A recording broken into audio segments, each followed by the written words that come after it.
Megastar Chiranjeevi ఎంగిస్తానంటున్నాడు. Power star Pawan Kalyan కూడా కుర్రాళ్ళకే ఓటేస్తున్నాడు. ఇక నరసింహం బాలయ్య, కింగ్ నాగార్జునది అదే రూటు, అదే బీటు. విచిత్రంగా వెంకీ కూడా కుర్రాళ్ళే నచ్చుతున్నారు. ప్రభాస్ కూడా యంగ్ డైరెక్టర్లకే సై అంటున్నాడు.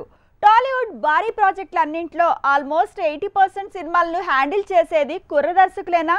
Take a look. Megastar Chiranjeevi Bhola Shankar తర్వాత చేసే సినిమాను ఓ యంగ్ డైరెక్టర్ చేతిలో పెట్టేశాడు. బింబిసార దర్శకుడు వశిష్ఠ కథ నచ్చిందని తెలుస్తోంది.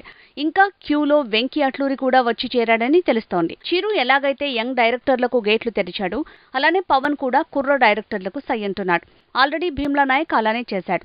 ఇప్పుడు ఓజీ అంటూ సాహో ఫిల్మ్ సుజిత్ మేకింగ్ లో మూవీ చేస్తున్నాడు. నటసింహం బాలయ్య రూట్ కూడా రెండు వైపులా సాగుతోంది. సీనియర్లతో సినిమాలు చేస్తూనే యంగ్ డైరెక్టర్లకు ఛాన్స్ ఇస్తున్నాడు. ఆల్రెడీ అనిల్ రావిపూడి మేకింగ్ లో కామెడీ, యాక్షన్ డ్రామా చేస్తున్నాడు.